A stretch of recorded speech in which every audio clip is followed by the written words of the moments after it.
Hi, I'm G and I'm the founder of the browluxe Precision Brow Pencil, and today I'm going to show you how to use the pencil to fill in on your client. So this is Taylor and we're going to be using the shade Ash today.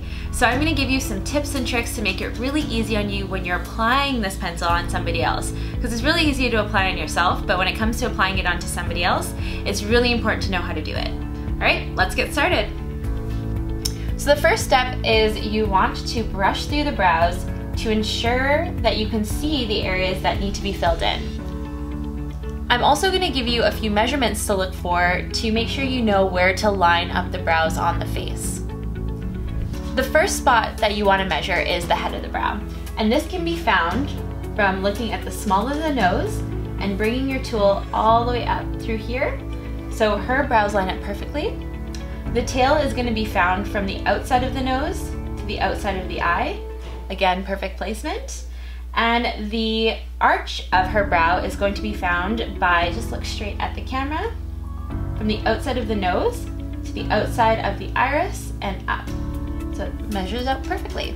So you want to ensure that when you are filling in the brows that all of these three spots have been considered, as well as looking at the bone structure entirely. So wherever the bone protrudes, that's where you want to put the pencil.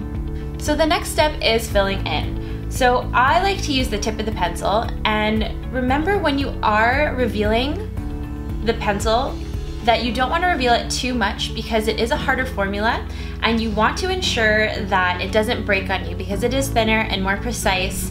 You only want to release a little bit so that you can go little by little and it's not going to break on you. So I like to start off with the tip of the pencil and I work along the brow bone in the direction that the hair is growing so that I can fill in naturally. Just in little flicking motions all the way through. Little by little, it can be built up. As you go, you can use the spoolie side to brush through and soften your strokes.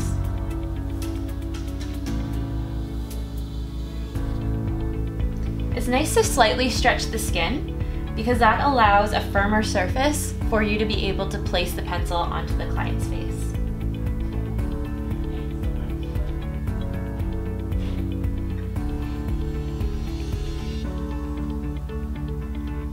Now if the client doesn't have a lot of hair in a certain area, I like to use the side angle of the pencil and I just go along and match up where the hairs should line up.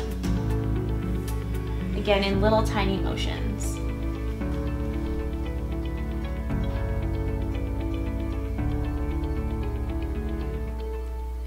I also like to brush the brow hairs down in the arch and tail section so I can create a more defined look and see where the pencil needs to be placed.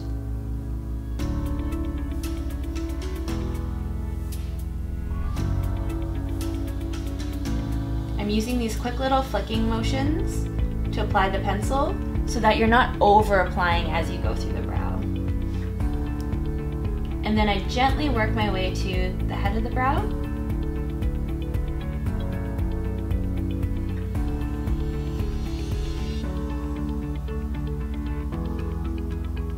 And I really like to brush out the fronts so that they're nice and soft.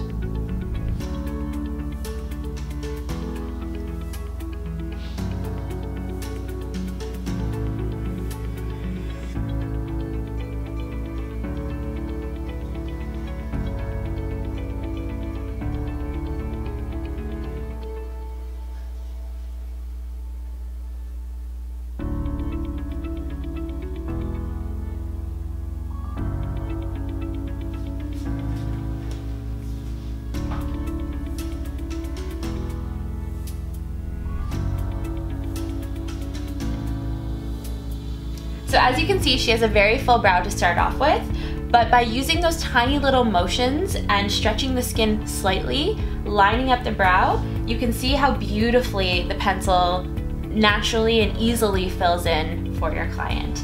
So you can teach this to them, make it really easy to sell it to your clients and to be able to help them apply it themselves.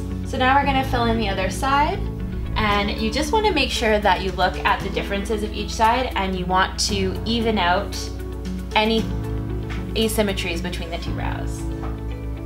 So I'm going to start off with the underneath again here, working in the direction that the hair is growing in little tiny flick motions, building up the arch,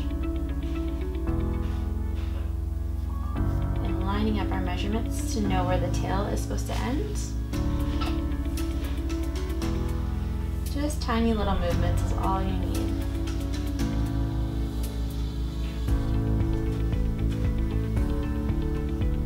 Make sure to brush as you go to soften everything.